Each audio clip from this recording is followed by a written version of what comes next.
final title of this year's edition of the World Series of Bowling about to be handed out. It'll go to one of these two men, Jason Belmonte, Mike Devaney, battling for the Pepsi PBA Elite Players Championship. Time now for your Alka-Seltzer keys to victory, Randy. Devaney needs to apply pressure early. Get on Belmonte and stay on him. Jason Belmonte, he's got to take advantage of new life. Strong start, like you talked about for Devaney. One at a time. These two met in a title match back in September of '09 at the Scorpion Championship in Allen Park, Michigan. It was the last title for Devaney. He took care of Belmo, 189-170. Belmo's bad shot, bad luck, opening the door for Devaney to take his second career title.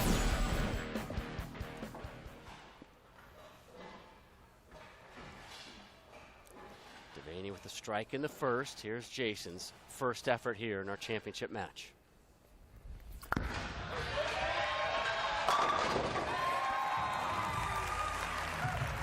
Very cool, calm demeanor. We've heard that strike song a few times. That's an understatement. Now, both guys really have that dialed-in look on their faces here at the championship match, the Pepsi PBA Elite Players Championship. Jason Belmonte, already 2 titles he's won here at the World Series of Bowling, trying to close out the event with a third. There's that two-handed style. So powerful, so damaging to the pins, and another strike. The mindset getting into a title match is simple. Throw 10 of the greatest shots you've ever thrown in your life, add up the score at the end, and hopefully the carry gods were on your side. So far today, they've been on Mike Devaney's side. Left lane 9 of 12, right lane 8 of 10. He's done very well in the strike department today. Carry out. Oh, Messenger with the heel to kick the 10.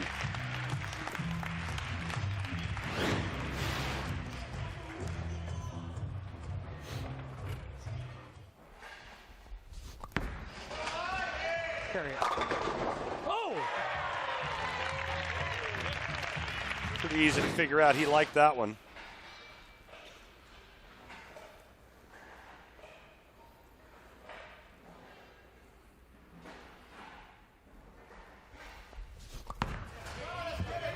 Get up.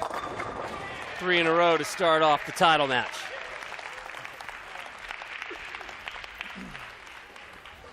Mike Devaney's making this oil pattern look fairly simple. He's got pretty good carry, too.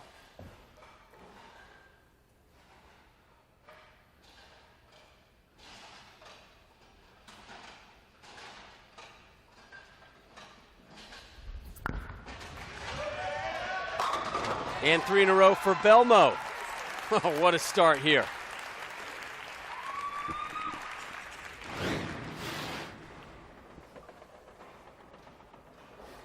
Belmonte playing about the 20th board or 4th arrow, that middle arrow in the lane. Mike Devaney much farther to the right, much straighter. And here's Jason Belmonte's strike comparison for the day. And right now, both players perfect through 3 frames.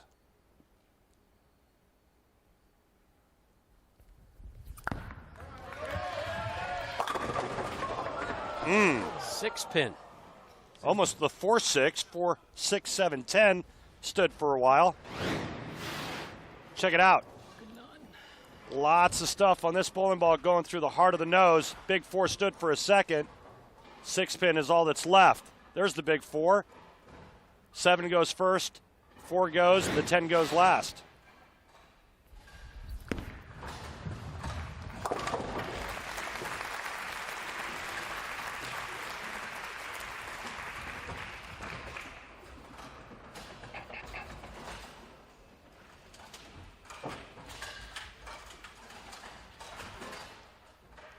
Remember, he defeated Jason Belmonte back in 2009 for his second title. ham bone. Hard to win a title without a ham bone. Yeah, sing along in the crowd. I see you tapping your feet, Randy. Well, I'm going to give you this one, Rob, seeing how it's the last telecast we'll be working together, but that's just a huge shot for Mike Devaney. Now working on 4 in a row. Oh, be right. Gosh, darn it. Way too quick a feet.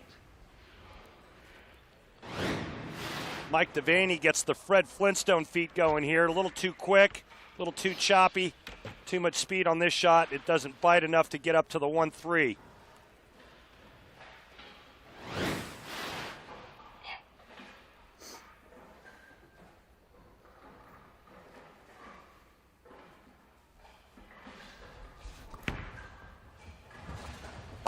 First spare of the title match for Devaney.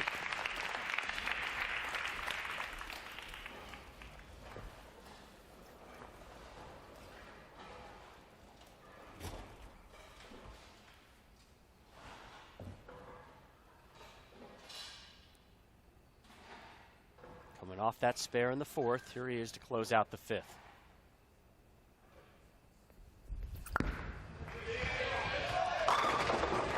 Oh, man. Just annihilates the rack, blows pins everywhere, all of them going in front of the 7-pin. Check that out. There was like 4 pins that missed the 7-pin.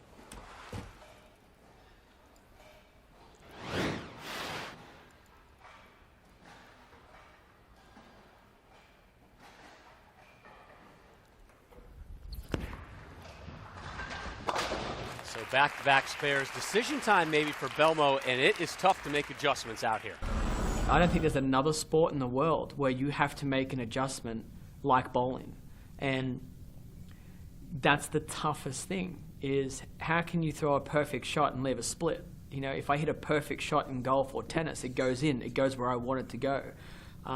You know, of course you can still get your unlucky bounces here or there, but if it's on the green, it's on the green. And in bowling, I can throw the best shot of my life, but if the lane has changed and I haven't seen the adjustment, then I leave a split, and that's really difficult to grasp.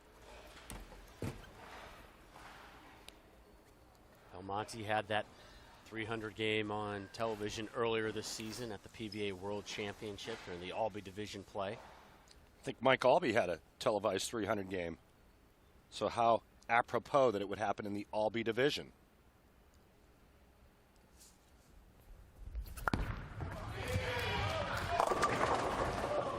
Third straight frame, this will be without a strike for Belmo after he started off with that opening 3-bagger.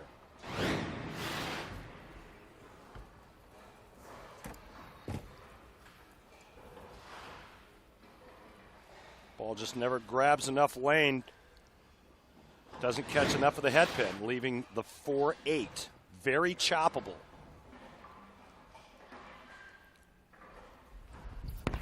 Oh, no. Didn't like it, he'll take the result. But now, Randy, a big opportunity for Devaney. That just blew through it. Belmo cleans it up, but that's 3 straight spares for him. I went 2 there. Devaney started with that opening 4-bagger, spare in the 5th. And here he is in the 6th.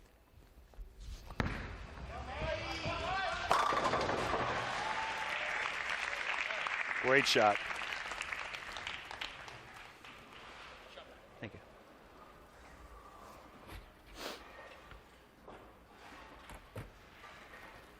Again, no Americans have won at this year's edition of the World Series of Bowling.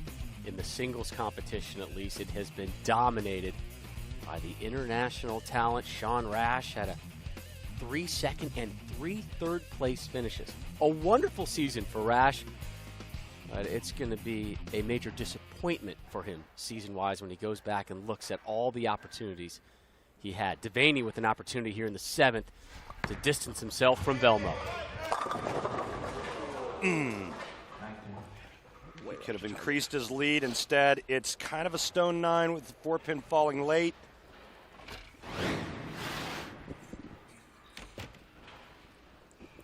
This ball is going to be just a pinch heavy. You see the 4-pin falling late there. Not a bad break. 4-9 is not what you want to see at this juncture.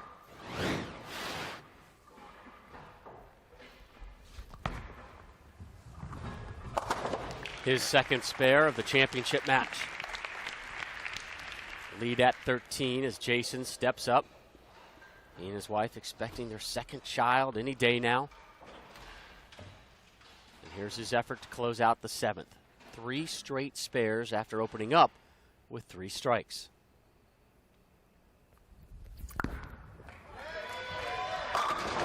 Back on the strike train is Belmonte. And with one more on the left lane, Rob, he can cut the deficit to 3. Looks like he's now moved in and getting his hand to go around the side of the ball a little bit more to try to get it to change direction a little bit harder.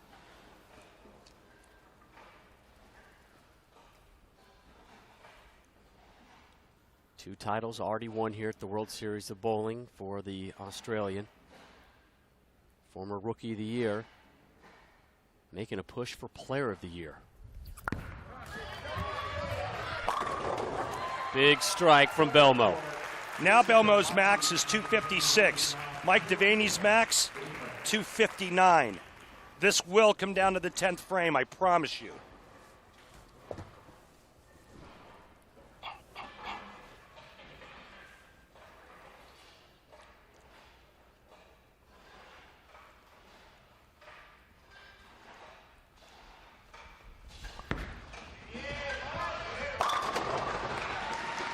Huge strike from Devaney. And a huge event coming your way live next Sunday here on ESPN. The TOC Red Rock. Always drama with that event when it's held in Las Vegas. A wonderful venue, and really looking forward to hearing you work that one, my friend, live next Sunday here on ESPN. We're going to miss not having you there, Rob, but you know, the TSC, our last major, our last event of the season, always a lot of excitement there at Red Rock.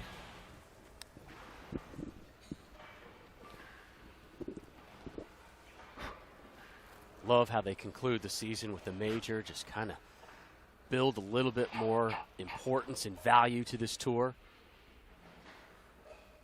It's a wonderful entity, and I have been really fortunate and blessed to have been involved with it for so many years. Devaney. Oh, money strike. Well, that sets up the 10th frame, and now no matter what Jason Belmonte does, he cannot shut out Mike Devaney. This is a huge shot, probably the biggest shot of the week for Devaney. Sets up the 10th. He's eyeing it down. 6 goes to the wall, kicks the 10 out, and now it's up to Jason Belmonte. How will he respond in the 9th, looking for 3 in a row? There's your response. Whoa. Almost a stone 9. That ball just barely got a piece of it going through the head pin. Watch this. 9 pin just slightly right of the bowling ball. Right there. Bowling ball just caught enough of it. Carmen Salvino watching. He knows what the score is.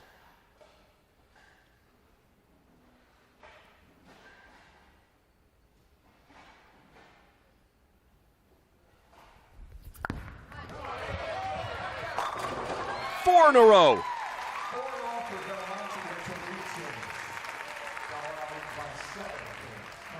Belmo takes the lead by 7.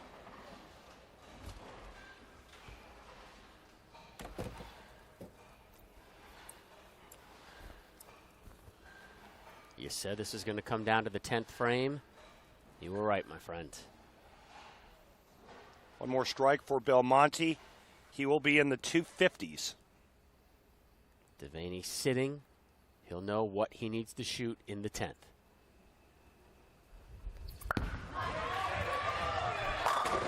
Drops the nickel. Remember, he can't shut out Mike Devaney. Mike Devaney can strike out and shoot 259. Belmo throws a strike on this next ball. He shoots 256. Devaney needs 2, and we'll have to wait and see what kind of count Belmonte gets right here.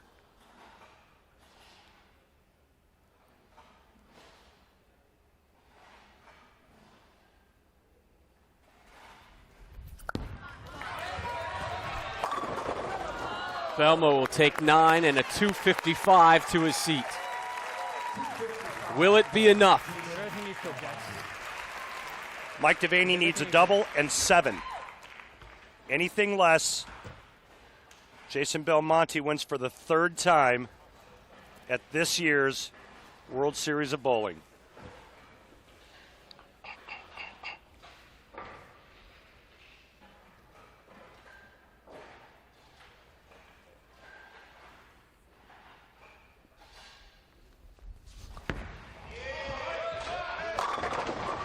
Messenger won't have enough, puts on the brakes, and Belmo wins it.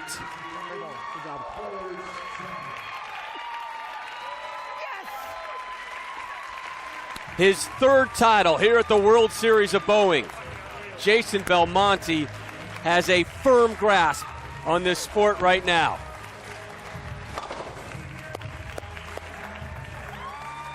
Great game, Mike. Great game. Awesome job. Thank you.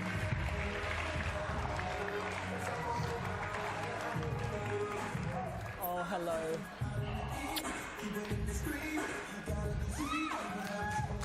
PBA Elite Players Championship is Jason Belmonte's.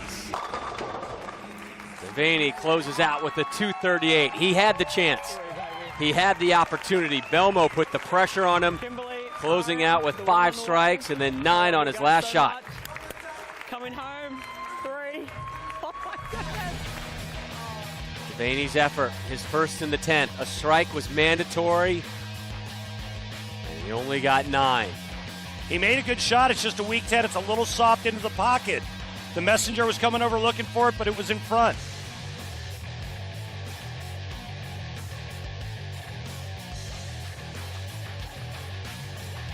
So Jason Belmonte claims his 4th career PBA Tour title. We'll hear from the champion when our coverage from Vegas returns.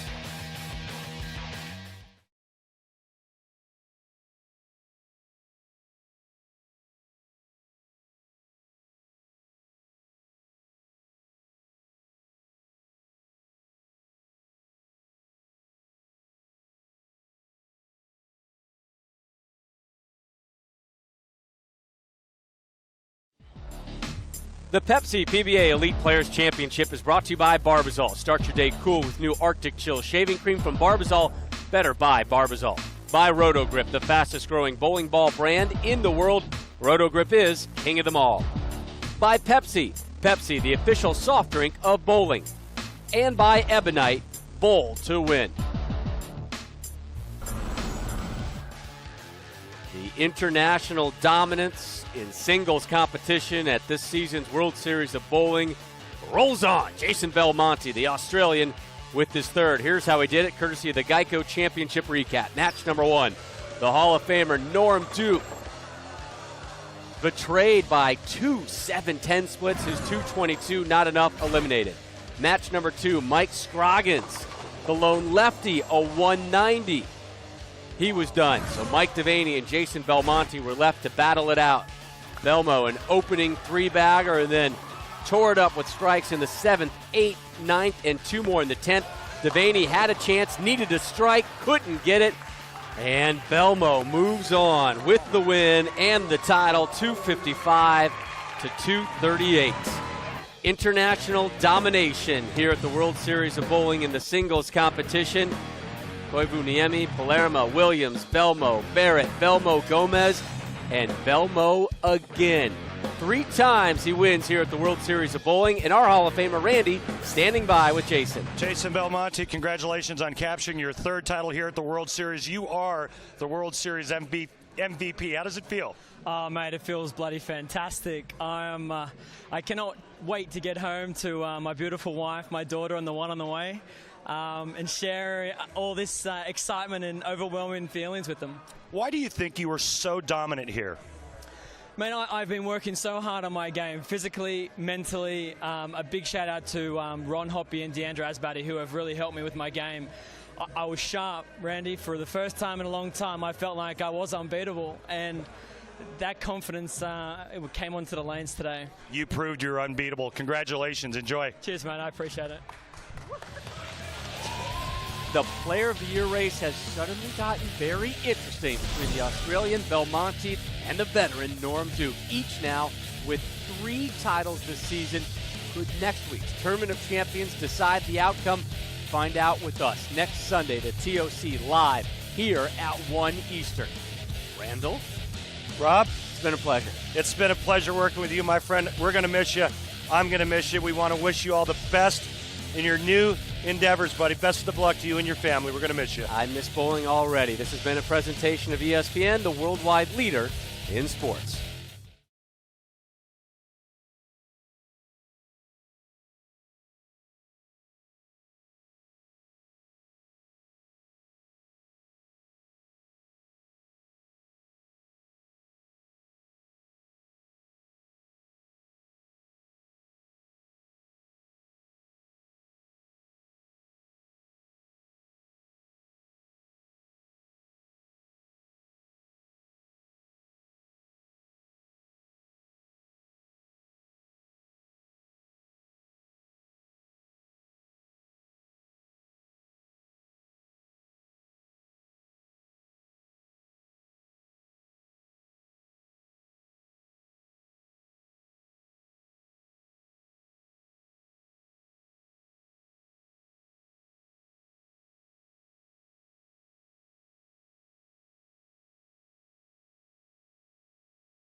majors, I probably was just a pinch too serious, and I bowl better when I'm smiling. So I'm going to smile at the world, and hopefully the world will smile back at me.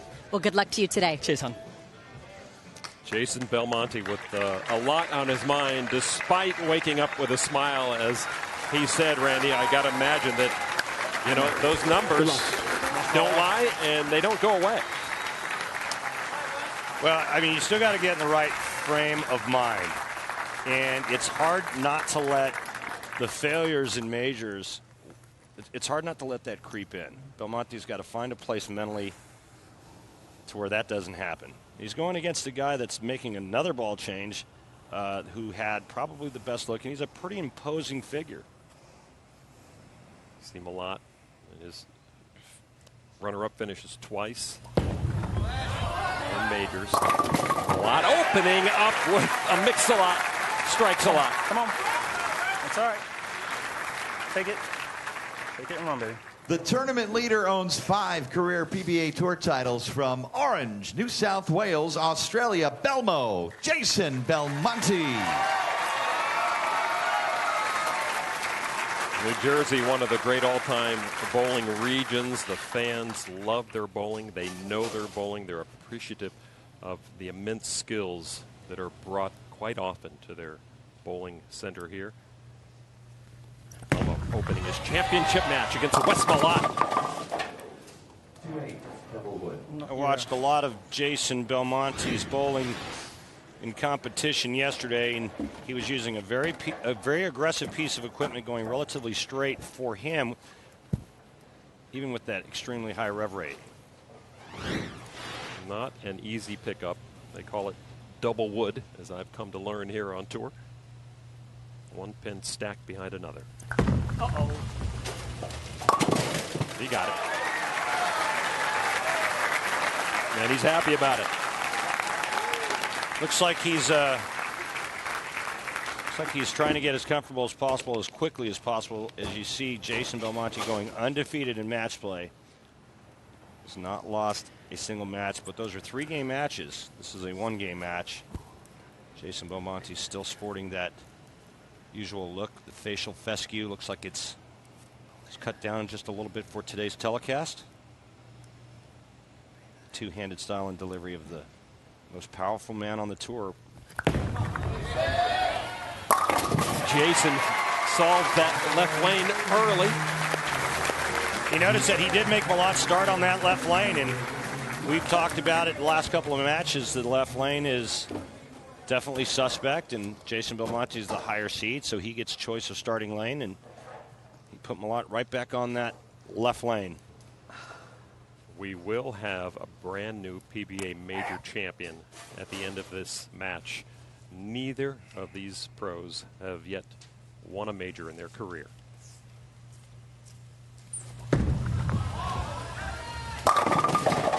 10 pin.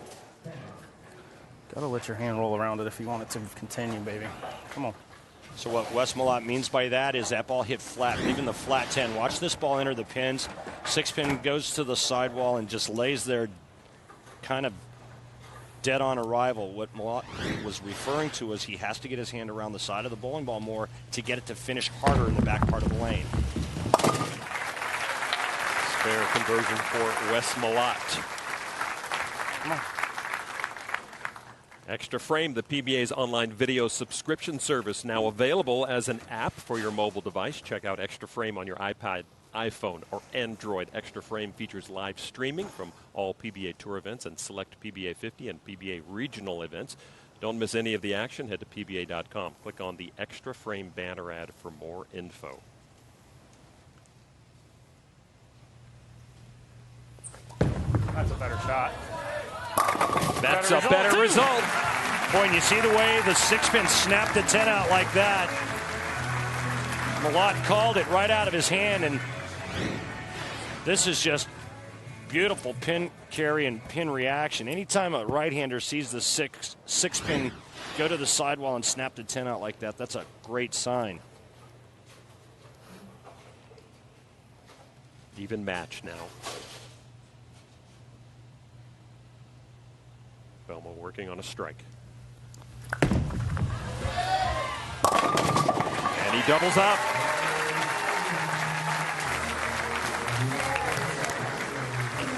Using a loose and extremely aggressive piece of equipment, and the reason for that is because of his high rev rate. He wants the bowling ball to actually read early so that when it comes off of the end of the pattern, it's going to be much smoother.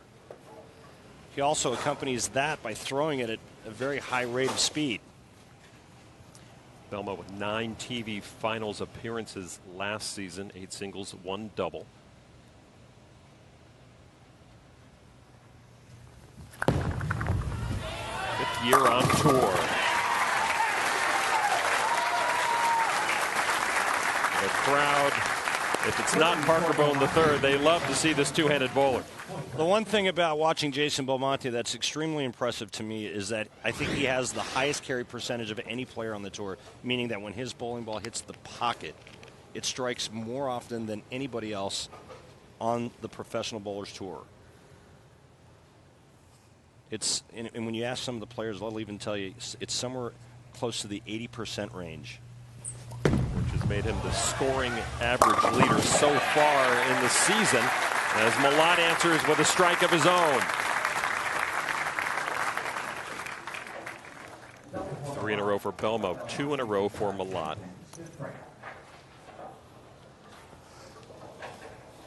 You can see a little bit better go on the right lane for Wes Malott, but that's been the case with the exception of the first match between Parker Bone III and Mika Koivuniemi. The left lane has been the trouble lane.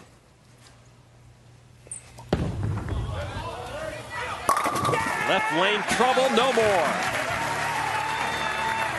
Wes has really been the only player on the right side to figure this left lane out.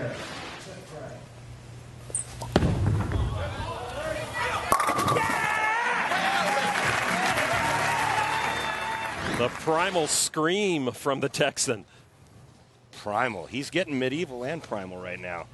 It's like, hey, Belmo, let's go. So a triple for Malott.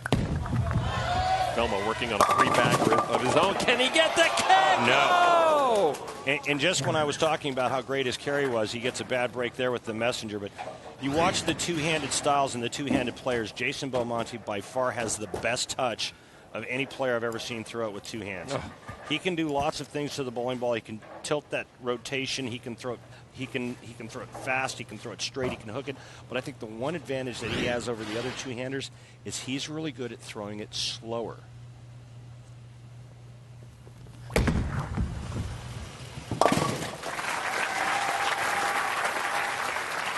3-bagger ends with a 9 spare for Belmo, down by 1. As he moves now to the left lane. Yeah. Ball return making a little chirping noise. He looks loose, though. I mean, that's a good sign.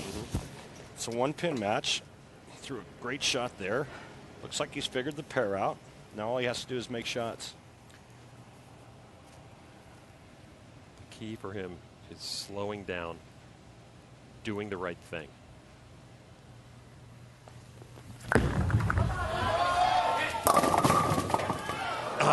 Again, doesn't get that messenger. It was on its way, got waylaid. Well, that was a little light into the pocket. Yeah. As you take a look at some other finishers, Mike Machuga had a wonderful week. And what can you say about Walter A. Williams Jr. still getting it done? They call Janowitz an amateur, but he's out here a lot. He's a very good bowler. John Janowitz is a great player. Barnes finishes 14th, trying to become a Grand Slam winner on tour. Patrick Allen, 16th, still has some magic in his bag. Stuart Williams, tour roommate, finishing 16th. Nice week for Patrick. Spare for Belmo. Now, this is where the big guy needs to start imposing his will. You know, Belmonte was on 3 in a row. Wes throws 3 in a row to tie the match. And now it's time for Wes Malott to really lean on his opponent. He does like this house. We mentioned, led the U.S. Open before PDW won his 4th U.S. Open in this building back in 07. And Malott coming through. He is striking a lot.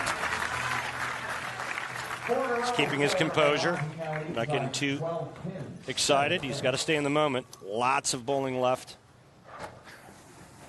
36th TV finals for Malott. Most recently, you saw him on the Japan Cup on ESPN earlier this season. Very interesting start. Watch Malott pull his thumb out of the bowling ball and insert it right back in as he gets started. Is that just to make sure he can pull it out when he gets to the line? Oh, God. Oh, no, he couldn't. You hear him? Wow.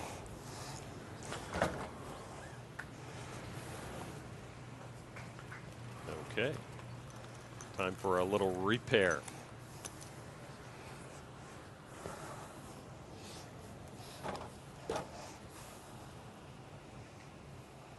Malott, for as big a guy as he is, he's been known to have some rabbit ears. He knows what's going on all around him.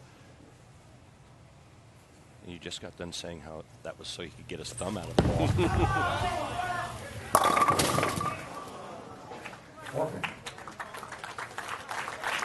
How tough is that to come back after something like that happens, after you either intentionally or unintentionally balk like that? Well, it depends on who you are. You know, you just have to go back through your routine again and act like it didn't happen, but it can affect rhythm. You start getting into a good rhythm, stuff like that happens where you have to back off of the approach. Your opponent starts slow playing you. I mean, that can affect rhythm. A lot of things to affect rhythm during a TV finals. Wes cleans up on the left lane. Okay, come on. Just keep it a little cleaner. Malott up by 11 for the moment, but Belmo to bowl now the bottom of the 7th. USBC Executive Director Stu Upson will see a brand new major champion take his title home today. That tracked the entire way. And again, I'm going to say it for the last time with 3 frames to go. This match is going to come down to who can strike on the left lane. Wes Malott has to finish the 10th frame on the left lane. Belmonte gets the finish on the right lane. And I think that that's a big advantage for Jason Belmonte.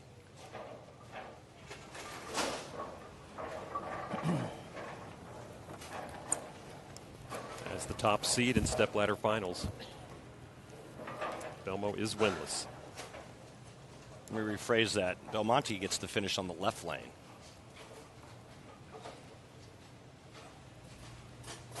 Belmo on the approach of the left lane right now. Working on a strike.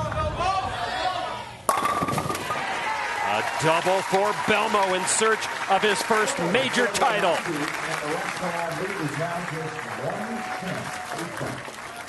It's a one-pin match. I think it's a big advantage to be able to finish on the right lane. Belmonte, for whatever reason, likes this lane. Remember the last time on that lane he went really light, but this time it's perfectly high flush to carry the double. Still think whoever finishes on the right lane has an advantage. I think it's more predictable between the 2 lanes. Malott will finish on that right lane, as you said. And here Malott on the right lane with the strike.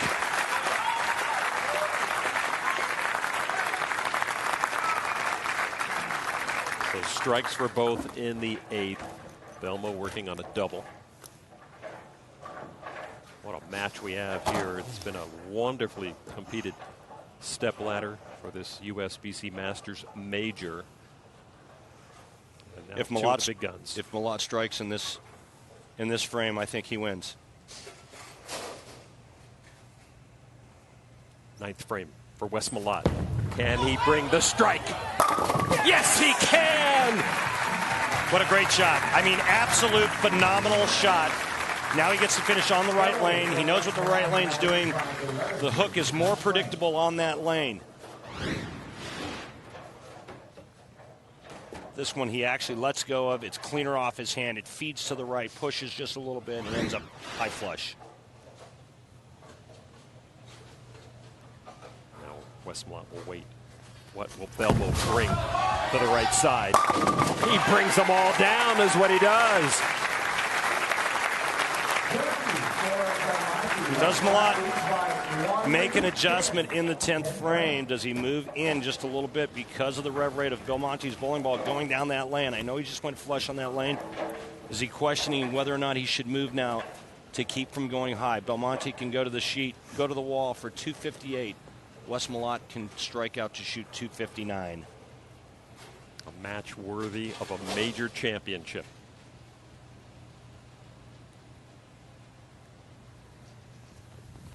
Keep the heat on. Jason Belmonte. Yeah, that's perfect. And there you see that great pin carry. It's what revolutions and power will get you. That 10 pin just got knocked silly by the 6. Jason Belmonte, 2 more strikes here. He will force Wes Malott to strike out. Whatever Belmonte does in the 10th frame, Wes Malott must do to win.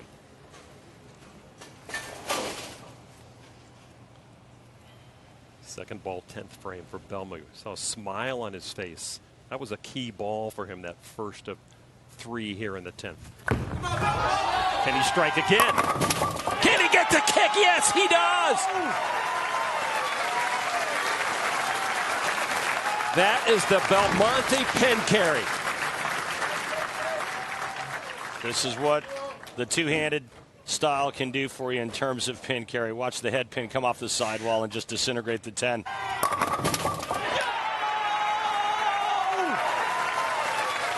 Remember, he can't shut out Wes Malott. But so far he has forced Malott into 2 straight strikes when he stands up. And he's taking a re-rack, so he's going to take his time. Malott's been sitting.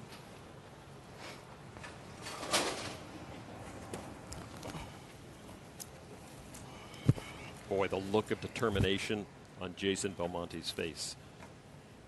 Composure from Wes Malott, each looking for their first PBA major title. 2 strikes in a row from Belmo. Trying to force Wes Malott to go to the wall in his 10th. And he does it! Belmo does what he needed to do to give himself the best chance. Well, you can't throw it any better. I mean, he let go of that ball, and there wasn't a hair on his head that moved when he let go of it. Malott needs all 3. I mean, watch this.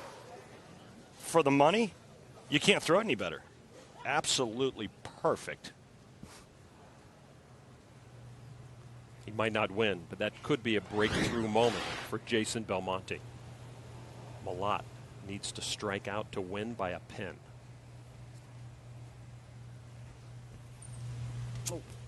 It's on me. All right, well, that wasn't us. That was on Wes. Perhaps the biggest moment of Wes Malott's career. 7 PBA titles, no majors. An opportunity here. This is what you want as a professional athlete, to have a chance to let it be on your shoulders. Well, there's no better feeling than stepping up for a major championship and being able to have the opportunity to strike out to win. He needs to strike on every ball. And he gets it! Oh! The last millisecond. Remember what I said. Is Wes going to move in before he throws this ball in the 10th frame? This could be the break that gets Wes Malott his first major. I said that lane's probably going to break down a little bit. Maybe Wes ought to think about moving in just a pinch. He's going to move now. That trip 4-pin is huge, and that could spell disaster for Jason Belmonte. Now, he did say a burst of emotion sometimes gets his nerves on edge. He has to bottle that now and create the exact same moment here. Malott has to strike out. That will not do it. Wes Malott comes up short. Jason Belmonte finally earns his first PBA major.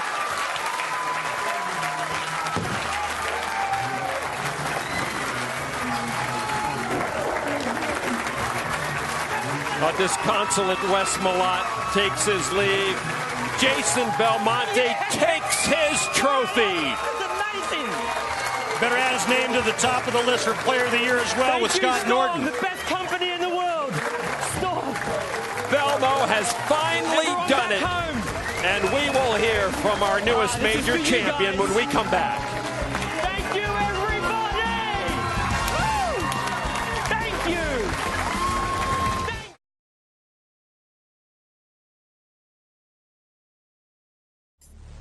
The USBC Masters is brought to you by Geico, saving people money on more than just car insurance. The USBC, enhancing the bowling experience for millions of bowlers. To learn more, visit us on bowl.com. Barbasol, shave like a man. And by Jack Link's Beef Jerky, feed your wild side. 258, 245. Jason Belmonte, the second two-hander to win a major, the second foreign-born bowler to win this Masters title. He's down with Kimberly right now. That's right. I'm with a very excited Jason Belmonte, who is saying hello to his trophy right here. It's been a long time coming for you to win a major. How does this moment feel for you? First off, how beautiful is she? She's so beautiful. This feels unbelievable. I had a smile on my face to the very end. I threw a great game. If he had got all three in the 10th, I would have walked away still smiling. I was really happy, but I have the trophy, and I am absolutely ecstatic. You sure do. And that left lane seemed to be giving everyone a hard time today, but not you. How did you push through it? You know, it was really interesting. The last couple of shots of practice, we only get 8 shots. So the last 2 shots, I went to another ball lucid that my friend Deandra told me to bring, and it was a little smoother. It didn't look great, to be honest. It looked controllable, and then I just made it work. I just gave it everything I had. Well, your family is not here with you. They're back in Australia, so you're here by yourself. But congratulations to you. Everyone is here on your side. You are a USBC Masters champion. No, thank you, Kimberly. Lonnie bowled a great game. He made the shots when he needed to. He threw the last 6 to win his first major. He deserves it. Next week, PBA bowling continues. More of the PBA League from the Don Carter Classic. After a grueling week of qualifying and exhausting match play, Jason Belmonte stands above the rest in a major for the first time ever in his career, defeating Wes Malott in the finale. For Randy Peterson and Kimberly Pressler, I'm Lon McCarron. Thanks for watching us live from New Jersey. Sports Center is next. Messenger 10-pin. Wes Malott advances to the title.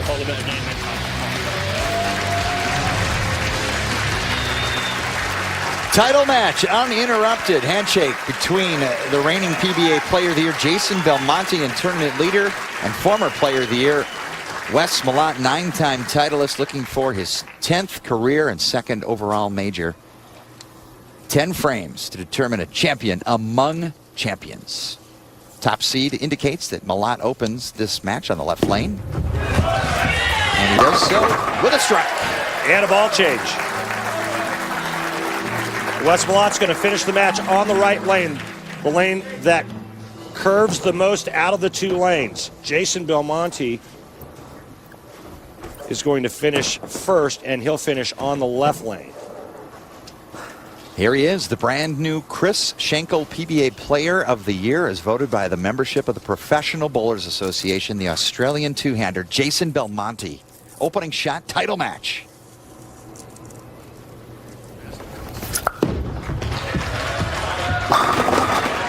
Perfect shot. Jason Belmonte beat Wes Malott for his major title at the Masters. Well, he was just spectacular on this day, and I think the thing that really stood out to me the most was his position and balance at the foul line, how steady his head was. It just helped him to repeat shots and make great shots and route to his first major victory.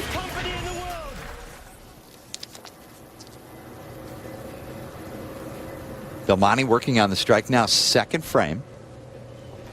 First crack at the left lane. Skates a little wide, avoids the 210, just a 10-pin. Like that. It'll be interesting to see just how much Jason Belmonte's rev rate influences this oil pattern and how it affects Wes Malott's reaction. Pretty fortunate here, though. That ball comes in light. That could have been a 2-8-10 very easily. Instead, it's just the 10-pin.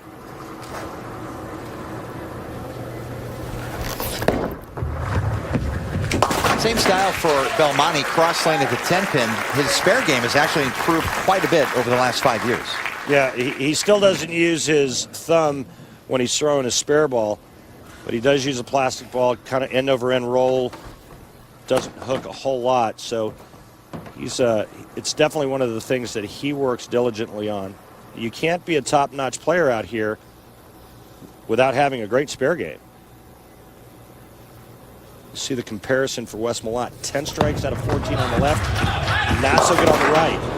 Oh, now super washout. 1, 2, 4, 6, 10. See?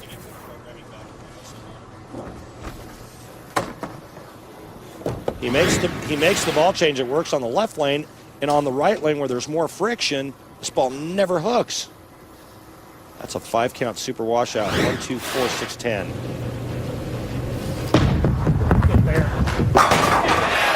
Fits it between the 1 and the 6 conversion. That's as good as a 9 spare because he's working on a strike. He doesn't lose any count. I think I've got to. Oh, I got to. Here's another look at the hammer. Tough spare replay. I mean, I can't run out of shot that doesn't hit the head pin. Gets the ball just right of the head pin. The ball deflects off of the head pin into the 610, covers it nicely. Big question mark, though. Now he's going to make another ball change, even though he struck on the left lane first ball. Curve. Rips the 7-out. Strike 4, Wes Malott. That was a rack shredder.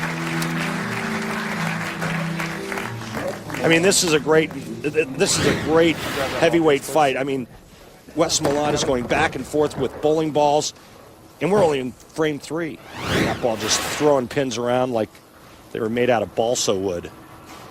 Belmonte up 3rd frame. He says, physics say my ball hits harder. I've worked to repeat at any speed with any release. 246 average, qualifying as the tournament leader. Well, remember we talked about it at the top of the show, and is this guy the best player on tour? And I believe that he is unbeatable based on the gift that he has with his two-handed style. The power is unmatched. And when he's repeating shots, meaning when he's getting from the start of the approach to the foul line on a consistent basis, and his accuracy is at a premium, his release is going to be very consistent. And when that happens, I don't believe anybody can beat him on this tour. Belmonte has 3 keys to repetition. Look for the ball movement in the swing, his foot speed, and the balance at the line. 4th frame, looking to double. Kicks the 10-out double for Jason Belmonte. You know, the one thing that we forgot to mention was that because of the amount of power, it creates a tremendous amount of pin carry.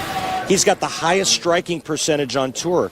Nobody out-carries this guy. When his ball hits the pins, they have no chance. So when you're throwing it at the head pin or at the 1-3 pocket and your carry percentage is 90% when your ball gets there, kind of hard to beat that.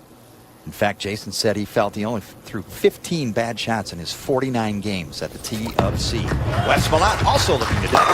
And he gets the 10 to fall. All even. Is this the magic orb? Is this the correct ball?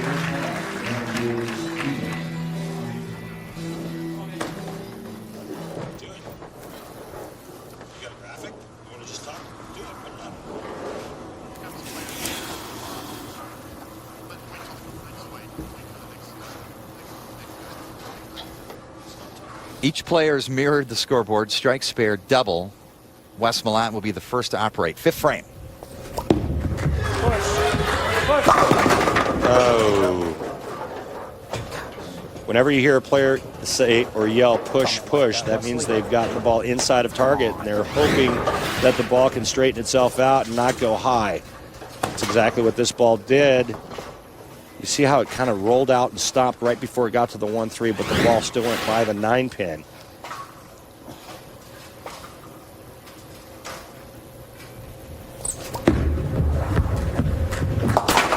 Easy. Picked it up. All you got to do is knock it over. By USBC rule, put a slash in the box. Spare for Malott.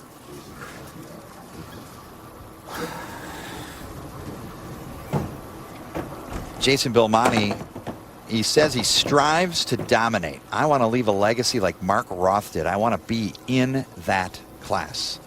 Earned his first PBA Player of the Year award, looking to add another major title to his resume. Fifth frame.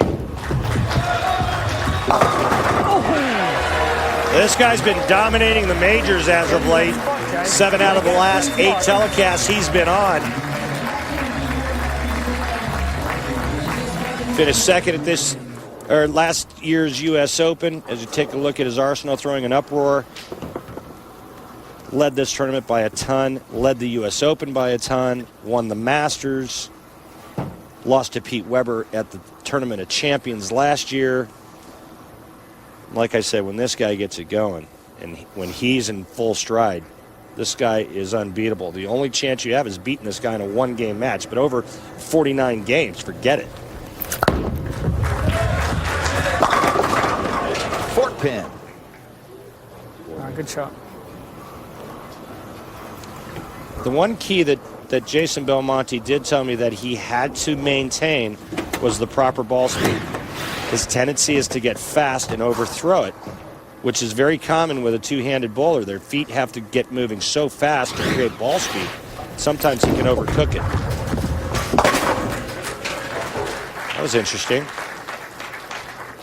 Stuck on the natural surface. It's a natural wood approach with the synthetic lane combination. Here's another look. Easy. No foul. And he converted the 4 pin, so no harm, no foul.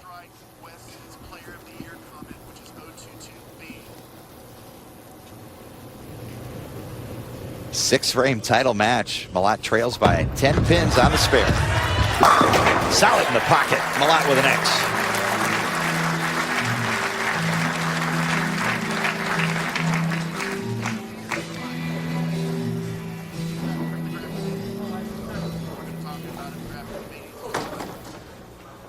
Wes Malott over the 2012-13 season.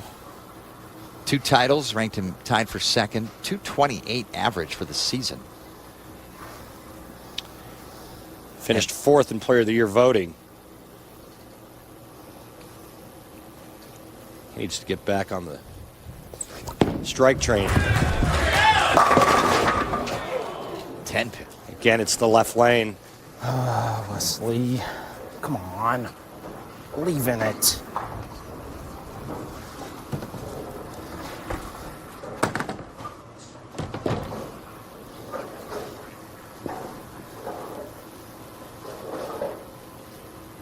Can't afford to give Belmonte too many opportunities here. That was his chance to pull the match even.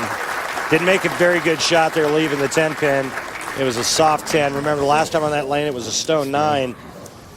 He's got to somehow find a way to strike. He's got one more shot on that left lane. Right lane looks pretty good for him right now.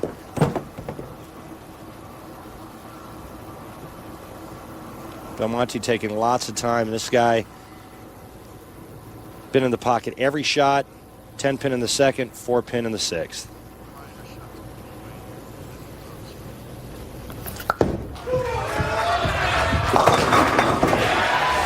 Shakes up the rack, just a bit wide, but blows out the 4 pin. Jason Belmonte is going to take a re-rack on the left lane. Let's take a look at his pin carry. Remember, I talked about it earlier, about all that power and the tremendous strike percentage, carry percentage. I mean, that ball barely catches a piece of the head pin, and it doesn't matter. So much force and power going through those pins that they just don't stand a chance against Jason Belmonte. Cheers, boys. Mass times acceleration is the simple math, and this man, Jason Belmonte, creates more of it than anyone. Mike, I was told there would be no math. Always math in bowling. Title match, Belmonte toes the line.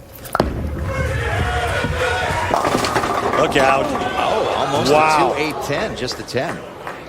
Big time break right there. That ball scoots off the end of the pattern. I talked about how Belmonte has to maintain proper ball speed. This is a little too firm. Comes off the end of the pattern. The ball does not grip the lane, and it was almost devastation.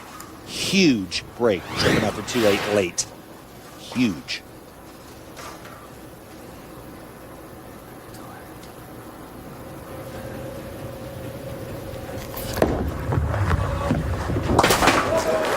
picks up the 10-pin and a spare for Belmonte. 10-pin advantage. With a pair of strikes here, Wes Malott can even this title match.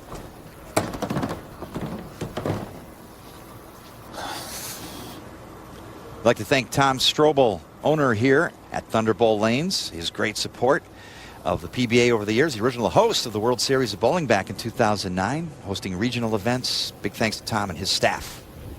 Now Wes, 8th frame, gets that first strike. Randy sets himself up. Now, the right lane hasn't been the issue in this match for Wes Malott. It's the left lane. And right now, if I was Wes, I would look back on my U.S. Open victory and recall on that energy and focus before I stepped up and threw the shot on the left lane.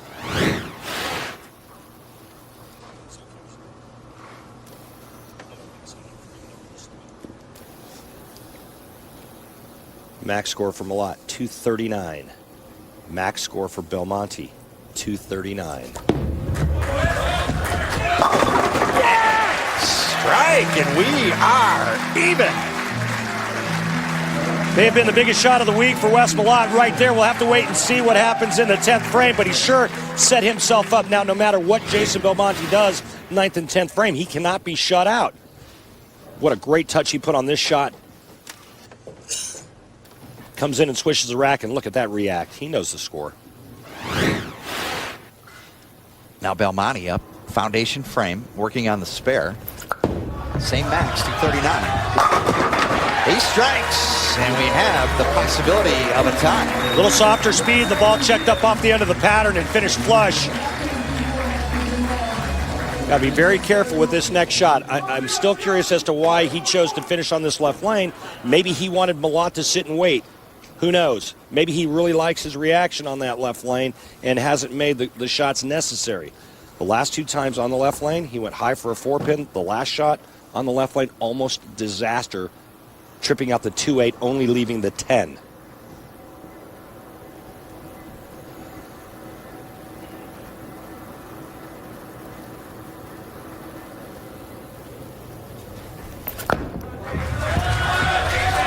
High, 6-10. Well, a lot of times a player will overcompensate based on the last shot. Remember, he went light, almost leaving the 2-8-10 split. This time gets a little too soft. This ball overreacts. Looks like it was a bit farther right as well. And again, through the nose, leaving the 6-10. Another nice break, not leaving the split. He has opened the door wide open for Wes Malott. He almost chopped the 6-10.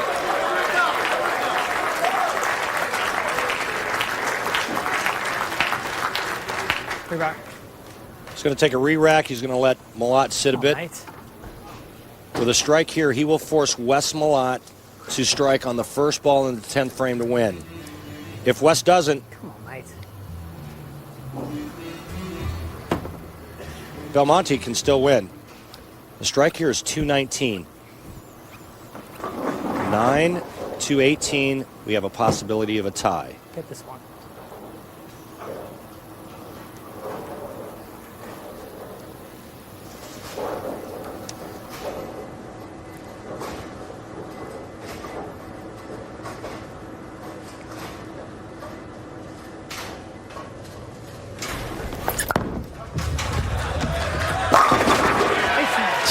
Finish.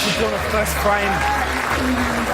Much better shot. Wasn't near as far right. Proper speed and a great result. Now, Wes Malott gets up in the 10th frame, seeking his 2nd major in the last 6 months. Wes Malott has to strike on this ball. Anything less than a strike, Jason Belmonte wins the 2014 Barbasol Tournament of Champions. Looking to win his 2nd major, his 10th overall title. That's Hall of Fame territory. 1 strike between him and the goal. And some more time to think about it. You heard what he said. He said, you got to commit, you got to commit. The reason why he balked, he is not committed to the shot. Lots of thoughts going on, and you can't have that. You can't execute. You got to turn the computer off, look at the target, put your hand on the ball, and go. Put it on autopilot. Barbasol PBA Tournament of Champions in the balance on this shot. Must strike.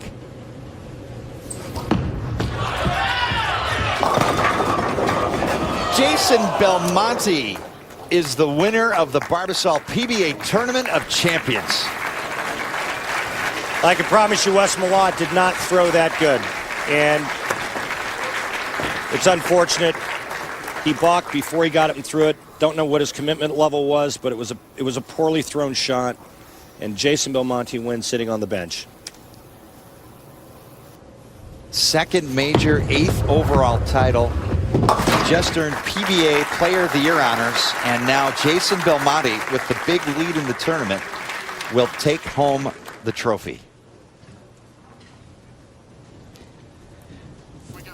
When we come back to Thunderbolt Lanes in Allen Park, Michigan, we will award the trophy to Jason Belmonte as Wes Malott finishes up.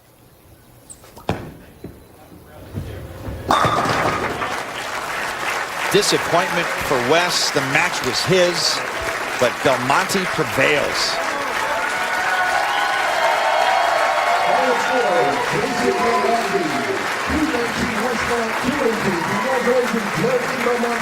Thank you, Storm, Barbasol, PBA, my family back home. We'll talk to Jason Belmonte, Tournament of Champions winner, when we return to Thunderbolt Lanes.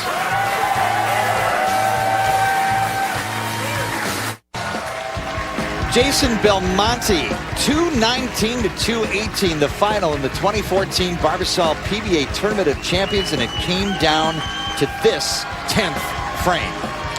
Jason Belmonte could have struck out and forced Wes Malott to do the same, but instead he throws a bad shot, goes through the nose. But his fill shot was just as important when he struck. Wes Malott needs all 10.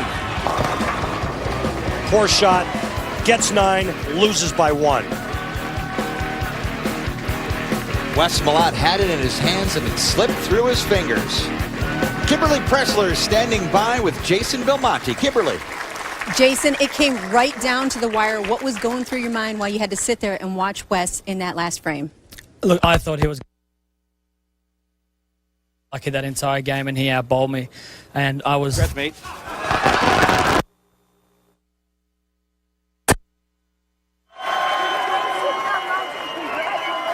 Your first ever win of the Tournament of Champions. I did say that if I won, I was going to shave with Barbasol cream, so... There you go. It looks good on you. Congratulations. Anybody got a razor? Who's got a razor? Bill O'Neill, this is not over. This is far from over, Bill O'Neill.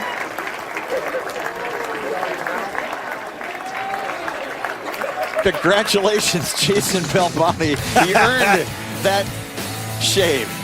Coming up next Sunday at 4 Eastern, it's the PBA Super Clash. The last 2 PBA Players of the Year, Sean Rash and Jason Belmonte, do battle. 3 games, total pins. Immediately following on Super Bowl Sunday, the CP3 PBA Remix. Next Sunday, 5:30 Eastern on ESPN.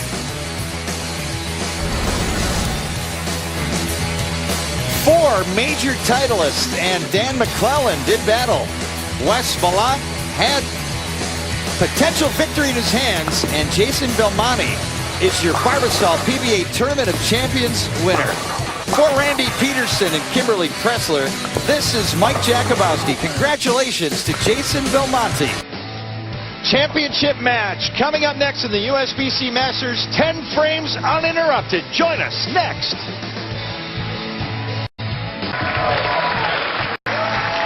The second major of the 2014 PBA Tour season, the USBC Masters has reached the championship match at Brunswick Zone Carolier in North Brunswick, New Jersey. Kimberly Pressler is with our tournament leader, the Rookie of the Year. Kimberly. Thanks, Mike.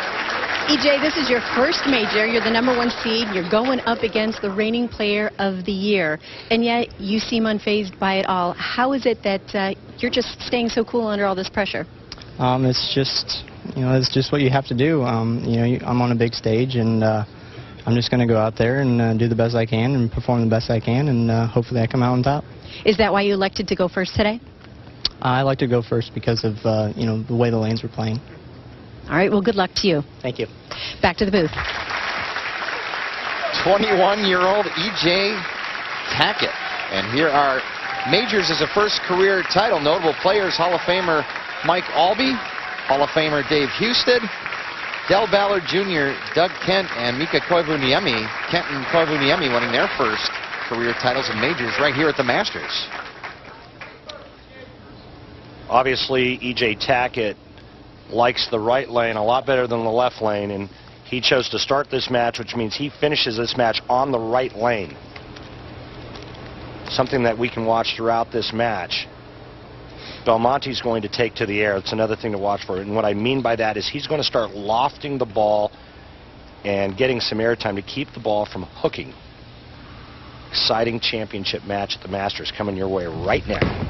E.J. Tackett, first shot is high, 3.610. Hard to believe there aren't a few nerves in there. Oh, trust me, there is. More than a few.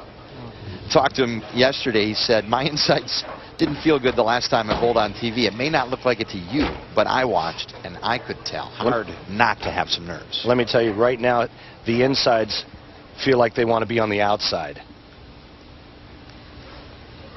And not the easiest spare conversion either. Cross lane at the 3.610. Beautiful way he turns that ball over to get the rotation to take out the ball with the pins. Well, there is no rotation. The finger and thumbs almost come out at the same. The fingers and thumb almost come out at the same time. There's little or no rotation on that shot, and if there is, it's straight end over end. The ball's not curving anywhere. Tackett trying to add his name to that list, his first titles as a major. Belmonte trying to repeat for the first time in a generation as Masters champion. Opening shot for Belmo, title match.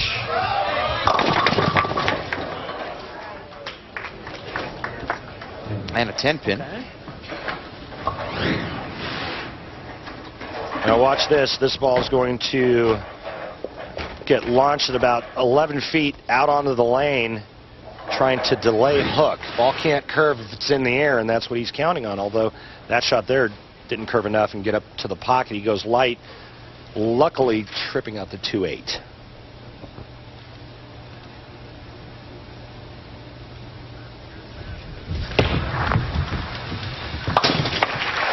Spare for Belmonte, defending champion, winning it right here at Brunswick's own Carolier, Randy, last year.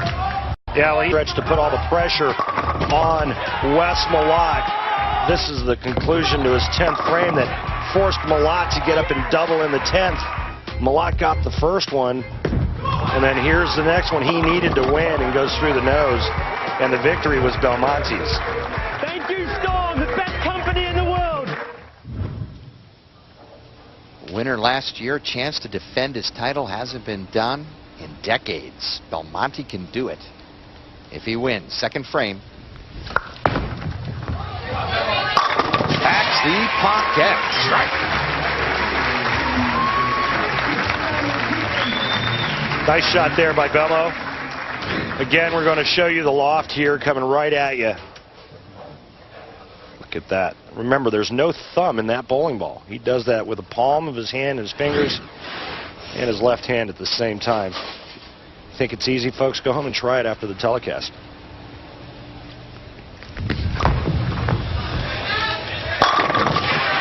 Powerful strike. As we mentioned, one of the highest rev rates in the game for a one-handed player. In fact, at times he can rotate it quicker than Belmonte.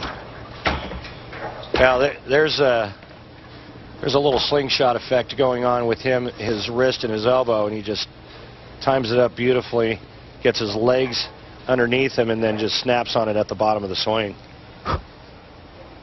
Undefeated in match play, taking out Haugen with a 793, which included a foul spare in that set. Saw that live on Extra Frame. Third frame, Tackett back on the left lane.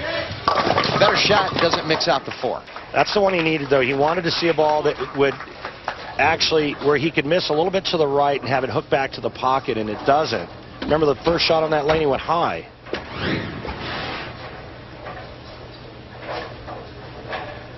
Tremendous amount of leverage at the bottom of the swing. Remember, he's only 5'7", about 135 pounds. The kid's very talented, though. +2 handicap in golf. He's got great hand-eye coordination. He's a good athlete. And he developed quite the style. You're going to see a lot of that young man on this tour. Defending Masters champ, Barbasol PBA Tournament of Champions winner, reigning PBA Player of the Year.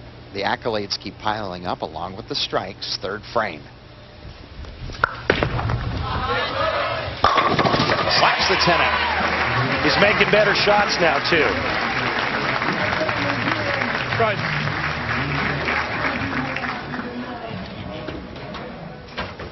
Our thanks to the United States Bowling Congress, led by USBC's new interim executive director, Chad Murphy, and the president, Andrew Kane, also manages the Los Angeles X in his spare time. National governing body, join a PBA league, get your average certified, and we'll see you at the National Championships in Reno this year. Belmo on the double, fourth frame. Oh my! Turkey, and he finds it again. Yes, no, yes, back on yes. For now. I agree. He's back on it for now. He's making better shots. He's a little bit more comfortable with his ball reaction. You know, one of the hardest things to do on this tour is to make good shots when you have a bad ball reaction. Belmo had a bad ball reaction for a while. Now he's got a good one. Ed Tackett on hand, and EJ said everyone in Huntington is behind him. They could all be here. They would. Light shakes out everything but the 2.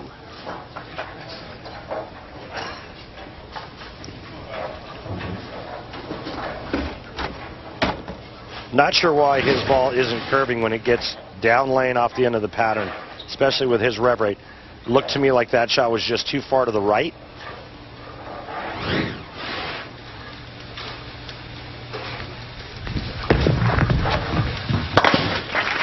He needs to find a line and find it quick, because the last thing you want to do is let Belmonte get out to a big lead. And there is Ed Tackett, EJ's father, part of the Great Support Network, and we showed an uncle instead of a father, and for that we apologize. The Tackett family and everyone in Huntington, Indiana, I'm sure, has the volume turned up in every place in town. EJ, fifth frame. Left lane. Oh, no. Split. 6, 7, 10.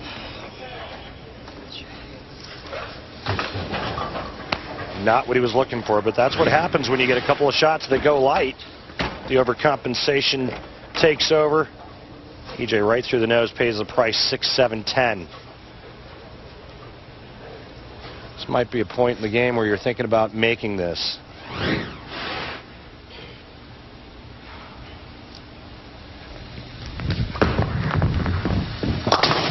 Slides it across with authority, but doesn't get it. Open frame. Good effort.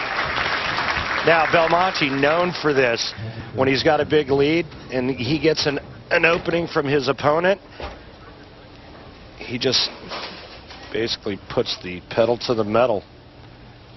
As we mentioned at the top of the show, the 5th seed has never bowled in the title match until now. Sure shot, 10 pinfalls. Uh-oh. You notice how the ball motion is a little bit different now. It's coming off the end of the pattern much smoother. It's going to go to the air again. Here's the loft. Look how deep he is. And then watch how subtle the movement is at the back part of the lane. This is one of the things he does best. When he can move way in and start lofting the gutter cap, he still gets the bowling ball to hit like it weighs 20 pounds. He is just absolutely tough from in here. High, almost a 4-9, just the 9 pin. And a nice break, trip it out the 4. The last thing you want when you have this big of a lead is an open frame.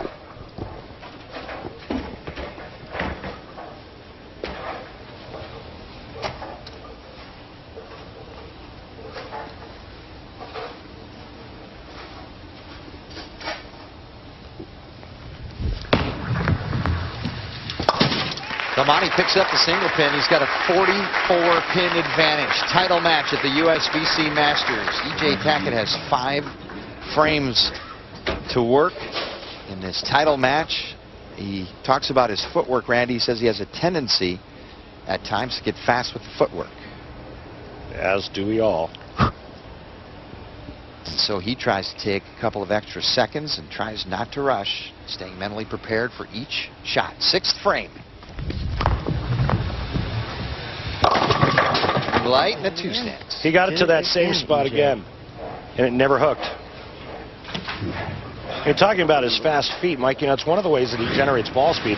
And you're right. He said that his tendency is to get too fast. As you see, this ball looks pretty good, but it just gets too far right of target. And that spot down lane's not going to hook back. Trying to play right of Jason Belmonte is not something that's always successful. And you know, Tom Smallwood, he played left of Jason Belmonte and actually beat him in match plays. You take a look at EJ's arsenal. He's using a Venom shock, but you know, Tom Smallwood beat Belmonte in match play because he played left of Belmonte with softer speed. Well, right now Belmonte is so far left, you can't play left of him. So E.J. Tackett's trying to play right of him. Oh, no. Oh, gotta be kidding me.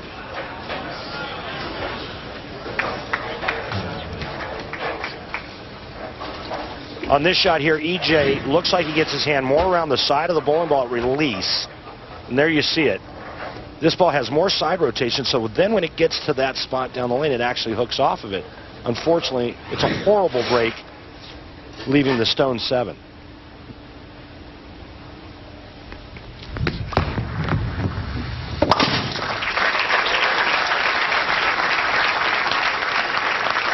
Spare for Tackett, and Belmonte steps up in the 7th frame with a 45-pin lead, trying to become the first player to defend a Masters title in a generation.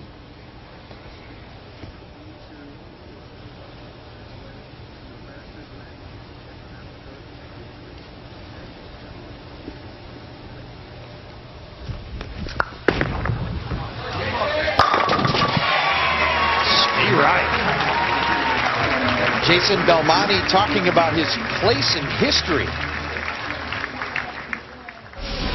I have no say in a Hall of Fame career. I can only hope that my performances when I'm, old enough and I'm retired, that, I'm going to have enough on the board to have me as a Hall of Fame career. But it's, it's why I'm here. I'm here because I want to be one of the best of all time, and all the best of all time are in that Hall of Fame. Another major and a 9th title will go a long way to get there. Light, and the 2-8-10 go down. When it's your day, it's your day. And Jason Belmonte he's living right. That's good, clean living right there. Tripping out to 2-8-10 and just absolutely collecting in on one of the biggest breaks of his career in a major. He was working on a strike in the 7th frame, and what a time to catch another double to increase the lead by 55 pins with only 2.5 frames left.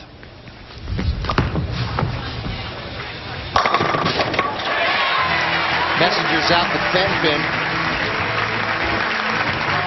Tackett bowling for a title on the PBA Tour, but history may be against him today.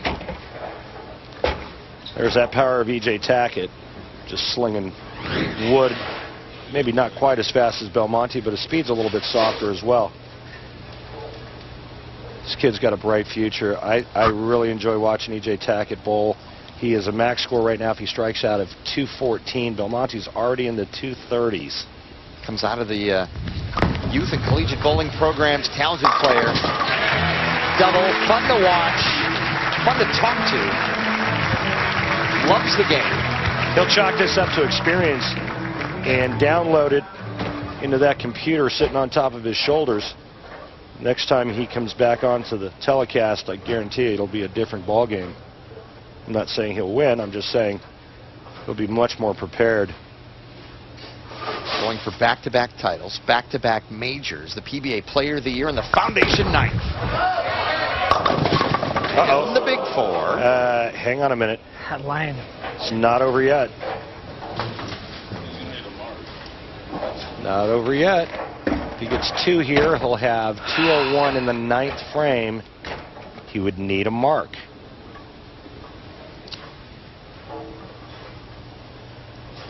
Boy, we've seen this all day long.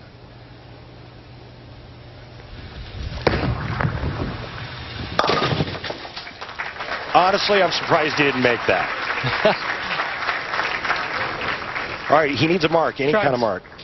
Right.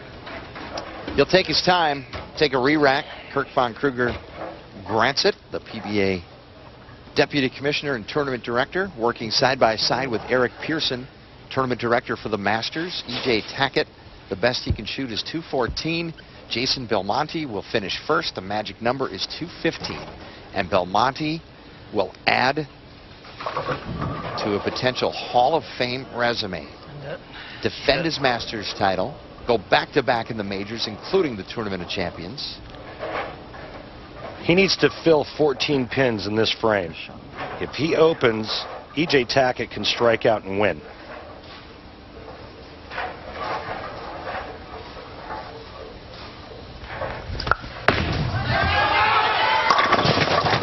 Whoa.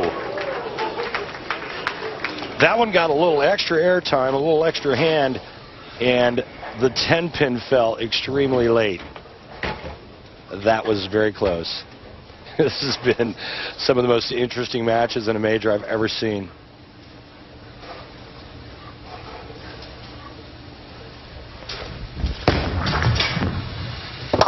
Down to a knee. Part of the work is done. Stay behind the line, brother. He's got to stay behind the foul line, keep it on the lane, and knock down 4 pins. The man from down under, sporting his usual facial fescue, finds a way to get it done. Check out the airtime on this. This has got a ton of side rotation, cuts through, goes a little bit heavy, only leaving the 4 pin. So it's a spare ball down the middle, winner. Bowling fans, you have a repeat USBC Masters champion. His name is Jason Belmonte.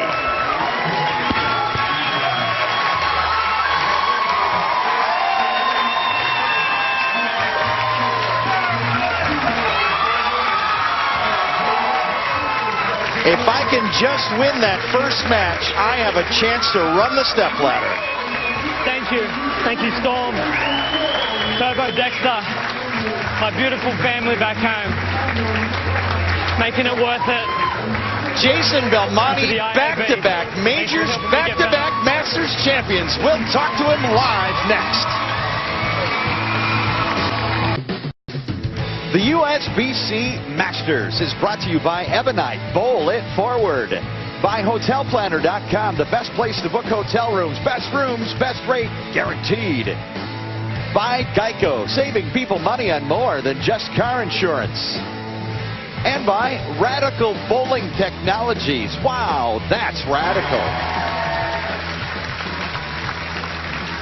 Final score, 221-177. Belmonte, back-to-back majors, back-to-back Masters titles. And a dejected E.J. Tackett, but Belmo telling him, you will win titles someday. The Harry Golden PBA Rookie of the Year, not his day. Kimberly Pressler is with our champion. Kimberly. Thanks, Mike. The day does belong to Jason Belmonte. And Jason, you did something that nobody has done in close to 50 years. You successfully defended your Masters title. You also did what you said you were going to do. You climbed from the 5th seed to win this today. Talk to me about what you're feeling right about now. Kimberly, honestly, there's not very many words, but I am exhausted. And, you know, this pair of lanes, it never broke down comfortably, and I felt like I was working every frame. You know, I also caught a lot of breaks, and I think that's, you know, part and parcel of winning majors. You need a little bit of lady luck on your side, and I had a whole ton of it. Is this your toughest win ever? I'm the most tired I've ever been. I mean, it's only 5 games. I've bowled 40 in a week and felt better than I do right now. I am going to lay down after this for a long time. Well, congratulations, Jason Belmonte. You have successfully become the USBC Masters champion once again. Thank you. Thank you. Everyone back home, I love you. Coming up next Sunday, Silver Lake Atom Splitters versus the Dallas Strikers. It's PBA League action. Singles, doubles, trios, and team next Sunday, 3 Eastern on ESPN. Also live on Watch ESPN. PBA Tour history. Billy Whaley, you've got company. Jason Belmonte has defended his Masters title and went back-to-back in the majors. For Randy Peterson and Kimberly Pressler, this is Mike Jakubowski. Congratulations, Jason Belmonte. Thank you. Thank you, Storm. Go, Jack.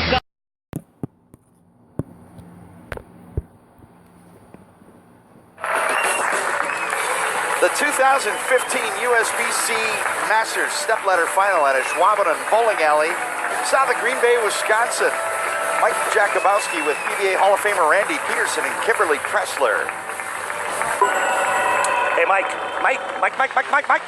Time for the Geico Championship recap, Randy.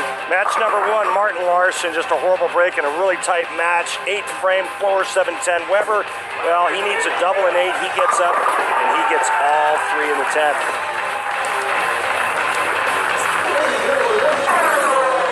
And in match number 2 is Pete Weber taking on Mike Devaney.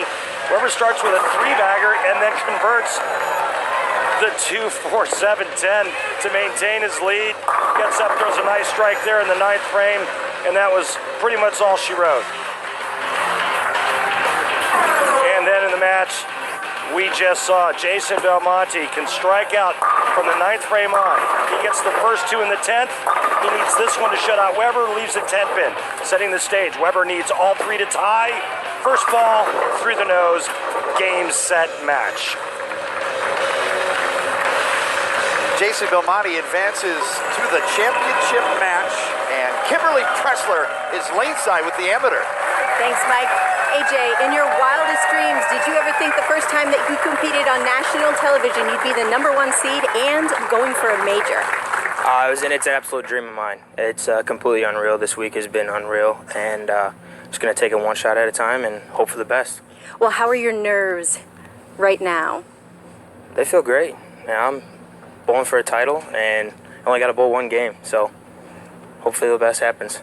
Well, good luck to you today. Thank Guys, you. back to you. I think Kimberly made him nervous, but here's the thing, Mike J, is if we take a look at the amateurs that have won this event, the most memorable that comes to my mind is Rick Steelsmith, but trying to win for the first time ever on television and it being a major is kind of like trying to eat soup with 1 chopstick. Tough to pull off. But if anybody can do it, I think A.J. Johnson can, and I think he's got the right recipe. Tournament leader says Jason Belmonte opens on the left lane. Here we go, title match. Ring 10 from the outside angle. I mean, there's so much angle that he's playing. There's almost like a trough of mud in the middle part of that lane that he has to throw the ball over and get it through. If he gets it too far right, the ball doesn't hit the head pin. And he just makes it look so easy. I think A.J. Johnson's going to go straighter and play where Pete Weber was playing. Belmonte cleans up the spare. Folks, opening shot for Adam A.J. Johnson. I'm sorry, Mike.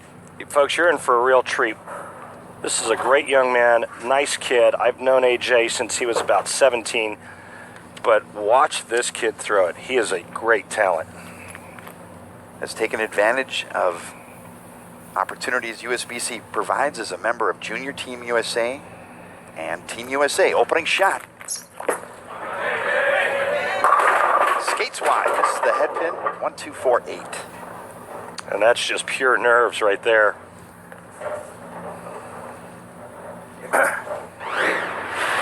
He's going to try to go straighter and play where Weber was playing. This kid can hook the whole lane. He's got so much hand, but he's learned how to be versatile.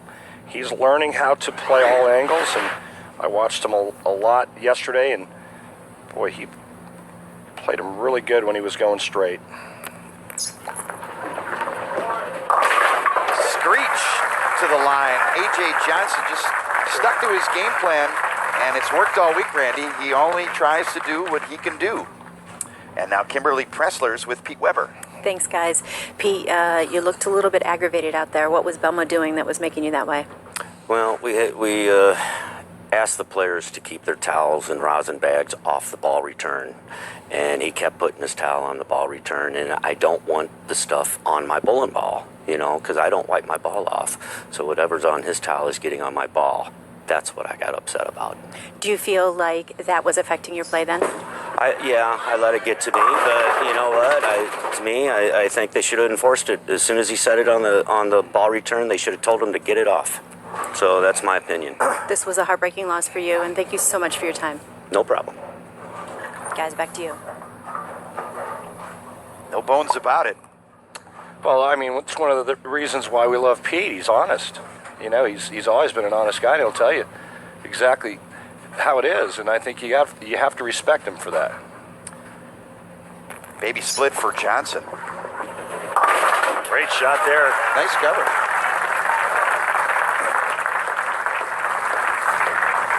Tournament officials twice instructing Belmonte to remove the towel, and the towel kept reappearing, and we've seen elements of that over the years. Little opportunities for Belmo. All spares here in the title match. Avoids the 4-9, just the 9. So are you insinuating there was some intention there? I'm saying that twice is a coincidence and 3 times is a trend, and we've seen different things happen in qualifying and in match play, and he just did it again. And there it is. You don't think it's habit? Could be habit, but not when twice instructed to refrain. And is it a rule or is it just courtesy? I'll have to check with... Because the players are asked to keep their rosin in the back, on the back table. They're also asked to keep their towels back there, but it's not a rule. And, you know, the players are so conditioned to, you know, just like he just went there, he took a re-rack, he went to the water bottle. I mean, us players are creatures of habit, and we get into these habits. I guarantee he's going to put it right back down on the bar return. There you go, boom. It's just a habit. It's what he does. You know, one of the things that I always hated when I was bowling was when a player actually covered up my bowling ball with his towel to where I had to physically touch it to get it out of the way. I hate that. Third frame. 10-pin goes down. Strike for Belmonte. That's not a full towel. That's a little chamois. That's a small square chamois. And he's just simply putting it down in the flat part between the bowling balls. Now, if it was you and I going at it and you kept putting your towel on top of my bowling ball, I'd throw your towel over to the next pair. I've seen it done before. Have you been the offender of that flying towel? No, Marshall Holman. Marshall Holman once threw his Norm Duke's rosin bag at him. Johnson yet to hit the pocket. Closer. Almost a big break, just a 2-pin. So again, it's a very similar ball reaction for A.J. Johnson as it was for Pete Weber. Both players playing the lanes very similar. You can see the right lane pushes. There's a very slick spot as he trips the 10 out, almost carries the 2. So there's that little wiggle spot on the right lane, and the left lane hooks a little bit.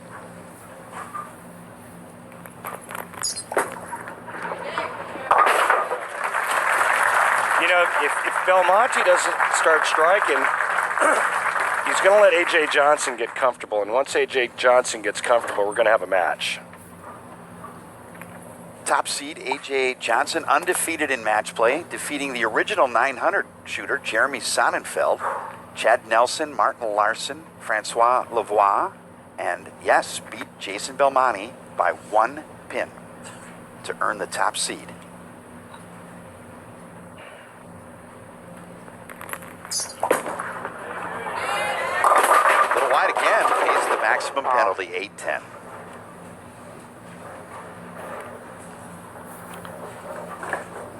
We talked about at the top of the show the track record for the seeded players on the show and how the number 2 seed had the highest winning percentage in the history of this event. And there it is right there. No players ever won from the 4-hole. Belmonte, the only player to win from the 5th seed. And he missed them both. A couple factors at play. First appearance on television, but also what's left on the lane surface. Well, the lanes have broken down and have become very difficult. Belmonte knows that. He's been in this position before. He has his nerves in check. All of that is going against A.J. Johnson. High, and a split for Belmonte, 3-4-7. Yeah, he got soft. Looked like he got soft with that shot, and this might be the one thing that loosens up Johnson. I mean, unless Jason can slide the 3-pin over into the 4-7.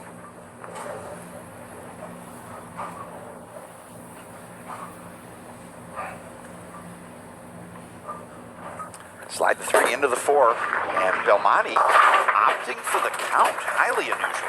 Well, I'm not so sure that's that bad of a play. If he tries to slide the 3-pin over into the 4-7 and misses all of them, all of a sudden he's behind in the match.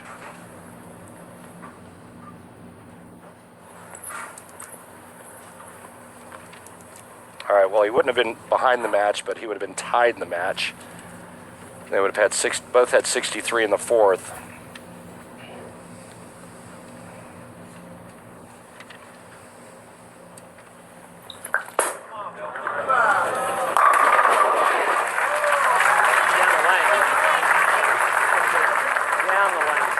There he is.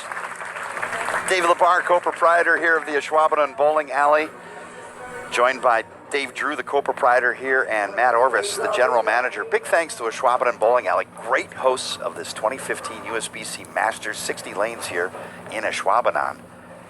As tough as the first 4 shots, Randy, A.J. Johnson is in this match. He still is. He's still in it. He's going to make ball. He makes a ball change right here. Let's see what happens.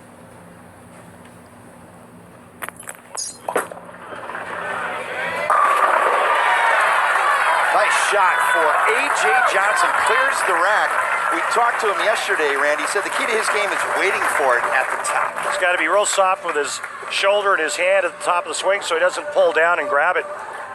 But after his last shot on this left lane, he went over and spoke with Tim Mack, his tour rep, and I guess they had a conversation about changing equipment, and A.J. Johnson went to something stronger. Throwing the Marvel S. He was throwing a rocket. Chance at double for Johnson. He can take a lead here. 6th frame, championship match at the Masters. Between 3rd and 4th arrow. In the match you just saw, Jason Belmonte and Sean Rash. Sean gets up in the 9th frame, and it's devastation. The 2-8-10 split. He would fail to convert. Belmonte steps up in the 10th, throws a nice double, and shuts the door. Belmonte moves on to face Rhino Page in the title match. Tournament leader Rhino Page has been waiting quite a bit, but he gets Jason Belmonte, the number 1 and 2 matchup championship match. Rhino elects to begin on the left lane.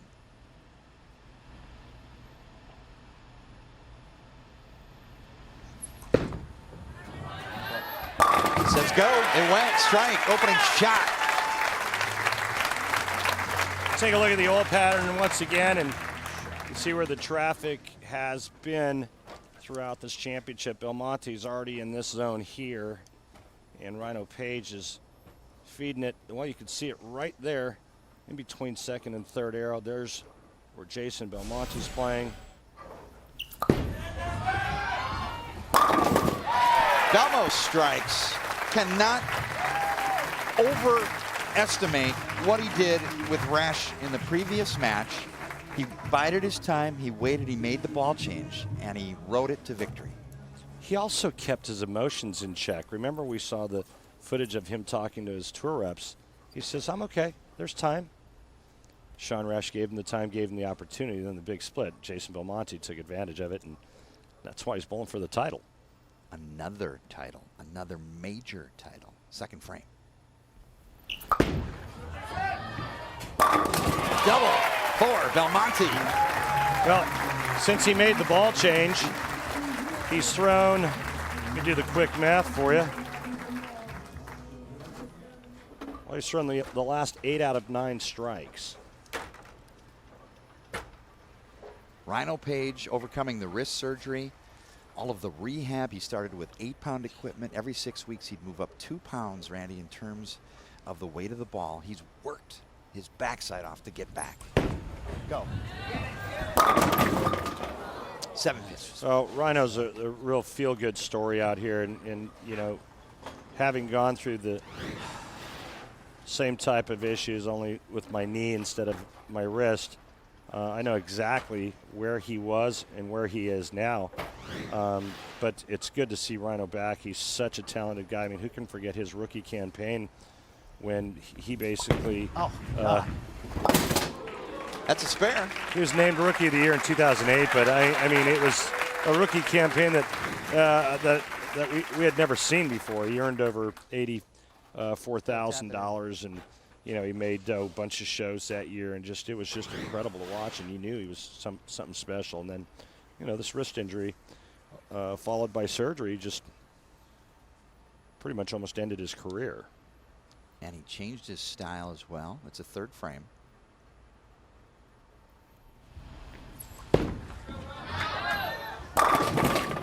Oh, 4 around the 7. Flat 7, ring 7. That's never a good look or a good sign for anybody. Now he's going to start second-guessing his ball choice. 4-pin up and around the 7, and on the right lane it was the flat 7.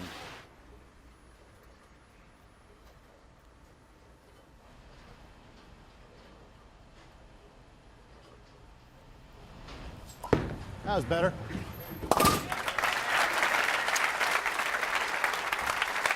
Unfortunately for Rhino, he made 3 pretty good shots. He's only got 1 strike to show for it, and up steps in the 3rd frame the monster from Australia. Started 1 of 5, and since then 8 of 9, and that was after the ball change.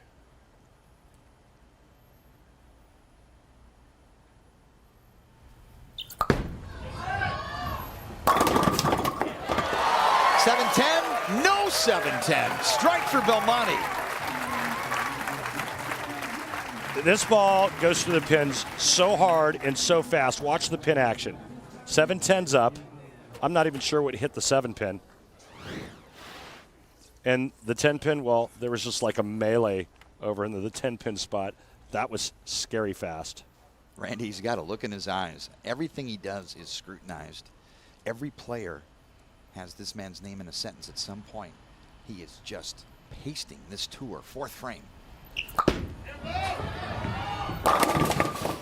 Oh.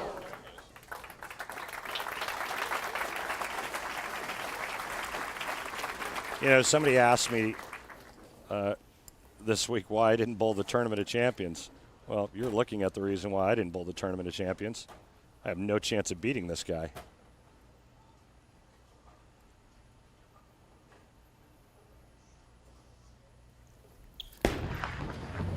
Cross lane 2-handed pickup of the 10-pin. Kimberly Pressler is lane side with Sean Rash. Thanks, Mike. Sean, you came off a perfect game. You started your match with Belmo, and then your carry went away a bit. What changed for you?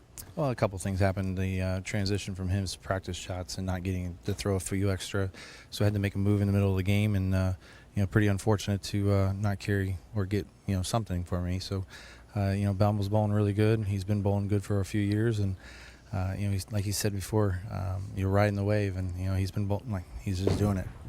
Well, it's still a very memorable tournament for you. Thank you so much for your time, and congratulations. Guys, back to you.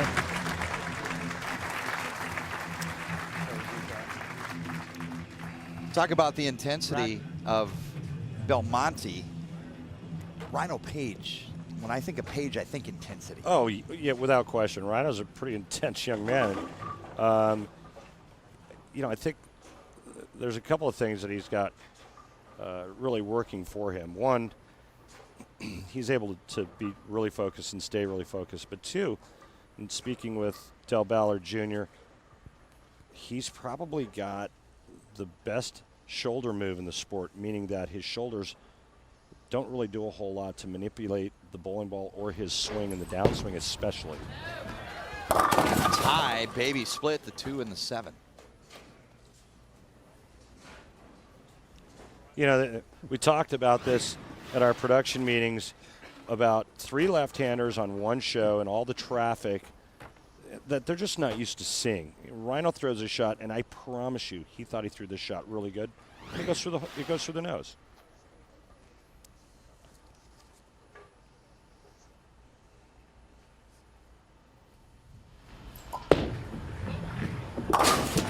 Great spare from Page. He came into this tournament on an all-time low, Randy. Mentally fatigued. He bowled poorly in Milwaukee and Green Bay. And Norm Duke helped him out. As we look at the Hammer Tough spare replay, Norm Duke giving Rhino a hand. Well, he was staying with Norm Duke and Norm's wife Karen while he was waiting for, or while he was waiting to close on his new place. And I mean, what better mentor could there be than Norm Duke? Belmonte plus 20 in the 5th. That slaps out the 10-pin. Proprietor here, longtime supporter of professional bowling in Indianapolis, Jim Doty. We congratulate you on Woodland Bowl and the great renovation. Kenny Howard to the right, his longtime manager here, Jim from Royal Pin Centers. This bowling facility, Randy, complete facelift. It's a beautiful place. You know, if not for anything else, I mean, I have great memories here. I won in this building. It's really nice to always come back to Woodland Bowl in Indianapolis. Key shot of the match. Belmonte can increase his lead, 6th frame.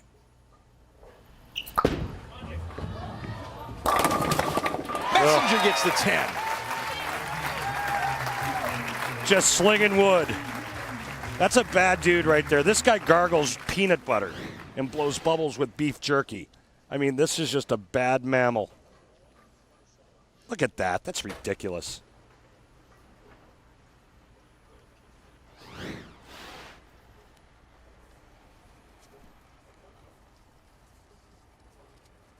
Page up 6th frame, needs to find some strikes. Has yet to double.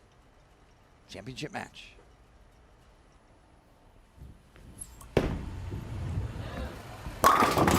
Oh, 4 around the 7. You know, there's 3 balls that have left his hand that hit the pocket, 2 ringing 7s, 1 flat 7, and that's what makes players talk to themselves, like Rhino's doing right now. He's like, I mean, you know, what do I do now? You start blinking real fast, you start talking to yourself, people start looking at you funny, and that's what bad carry does to a professional bowler.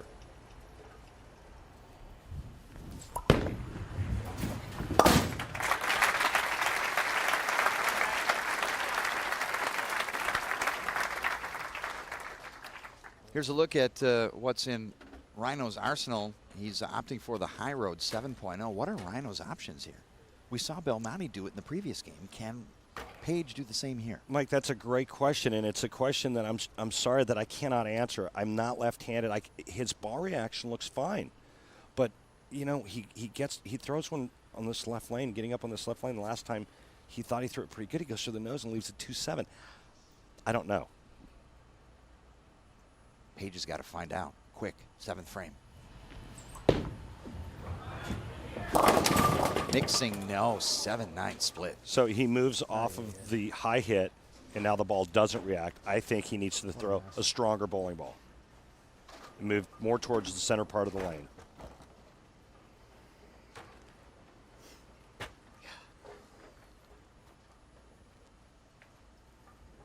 He waited so long for his opportunity, only to come out and not have a great ball reaction. And then when he does hit the pocket, his ball doesn't strike.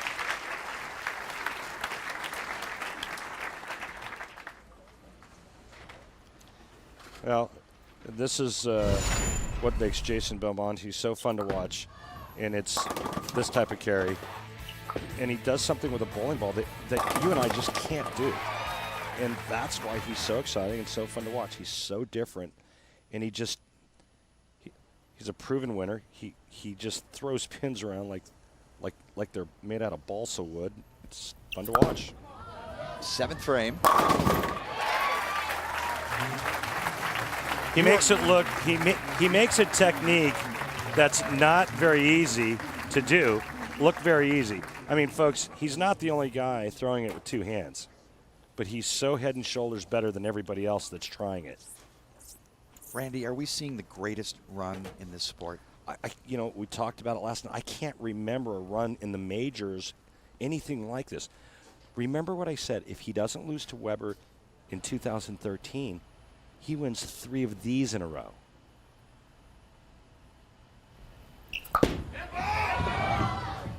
Yes! Yes! Came back against Sean Rash to throw the last 6 in a row to win that match. And you're looking at your 2015 Tournament Champions winner, your defending champion, Jason Belmonte. You think that finger hurts right now? Promise you it doesn't. He doesn't even know it's there. He's going to spit on it and throw more strikes. Rhino Page with a great return to championship form. All the work after surgery, rehabbing, physical therapy, putting himself back into a position to win. Unfortunately, a second-place finish. What a great story out here on the PBA Tour. Of perseverance and guts. Absolutely. You know, there's your ball change. A little late, but, you know, it's just a sign of great things that come for Rhino Page. It's good to see. It's good for bowling, and obviously really good for his psyche. You know, it's really bad for your psyche, bowling against this guy. A lot of folks can say that on the PBA Tour since this man visited the States from down under. Oh, I used to say that there's only 2 things that could stop Jason Belmonte, and that was bad carry and an act of God. Well, you just saw one of them right there. Belmonte will get the victory lap. And it's amazing to recount. He just won his 3rd consecutive Masters. This is back-to-back at the Tournament of Champions. This is back-to-back years where he won the Masters and the Tournament of Champions in the same year. My man right there. Here comes some Barbasol for you. He's got to bowl the 10th frame with shaving cream on. Hey, wait a minute. Wonder if he can get DQ'd for that. Little Barbasol for a guy that a razor hasn't seen his face in about 6 years. It's okay. This is just an amazing run. Jason Belmonte.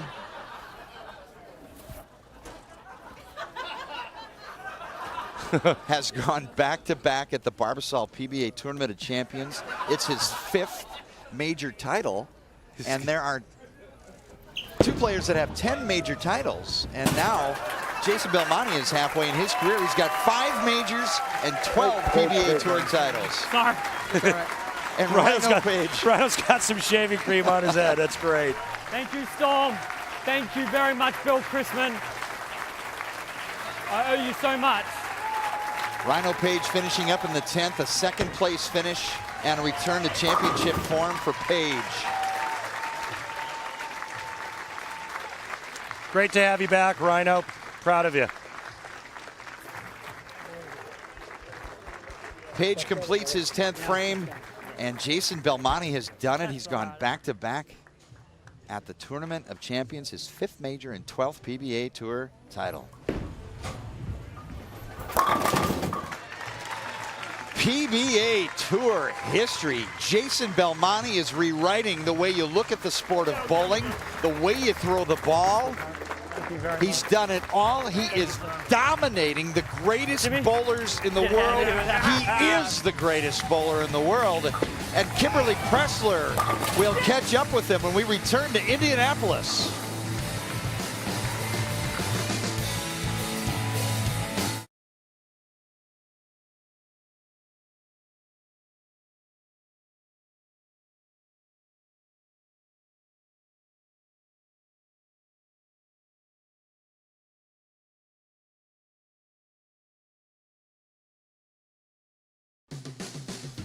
The 50th Barbasol PBA Tournament of Champions is brought to you by AMF. Roll this way. By the USBC, a future for the sport. By Barbasol. Life is full of close shaves. Make sure your close shave is a Barbasol close shave. And by HotelPlanner.com, the best place to book hotel rooms. Best rooms, best rate, guaranteed. I don't know which one to give it to. Jason Belmonte awarding the game ball to Belmo fans in the stands here at Woodland Bowl.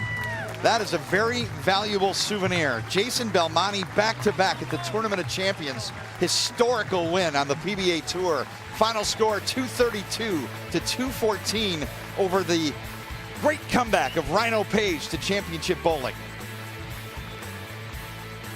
Let's go down for the trophy presentation. Laneside. Thanks, Mike. I'm also here with Dean Bring from Barbasol for the trophy presentation. On behalf of Barbasol and the PBA, congratulations once again. Thank you so much, Dean. Thank you for sponsoring us, mate. I really appreciate it. Thank you. Oh, Jason, are you getting sick of being up here? Because this is 2 weeks in a row. This may sound familiar, but what's it like to win back-to-back majors? I don't know what is going on, Kimberly. I don't care. I am in a dream state, and I hope I stay in this dream for a very long time. I'm just lost for words, and I just can't wait to get back home. And Kimberly, Aria, Hugo, I know you're up in Australia watching. I love you guys like you can't believe. I'll be home soon, and we'll be drinking something out of this later on. Now, how much are you savoring these moments? Look, this is something when you retire and you look back, you want to be able to remember them, and that's one of the things that I do out here. I look around and I take it all in because it's a privilege to be a part of the PBA, and it's a privilege to be on these lanes to bowl for my career and for my living. So I'm in debt to everyone that has anything to do with the PBA to give us a stage to do this. So thank you to everyone, and follow your dreams, kids. You just never know where it might take you. Great words to live by. Congratulations, Jason Belmonte, in winning back-to-back Tournament of Champions. Randy, when you think of the PBA, you think of names like Weber, Anthony, Carter, many others. Belmonte is now unquestionably on that list among the all-time greats. Well, there's no question, and he's on an incredible run, and he's a phenom. And phenoms only come around once every 20 or 30 years. So stay tuned, folks. You're going to see a lot more of Jason Belmonte. He is our superstar. He has revolutionized the sport of bowling. Coming up next Sunday on ESPN, it's the PBA Players Championship. Jason Belmonte qualified third there. Tournament leader is Parker Bone III. Sean Rash with the 25th perfect game. But not enough to beat Belmonte and make the title match. Jason Belmonte runs away and wins back-to-back. For Randy Peterson and Kimberly Pressler, this is Mike Jakubowski. Congratulations to Jason Belmonte, all-time great. So long from Indianapolis.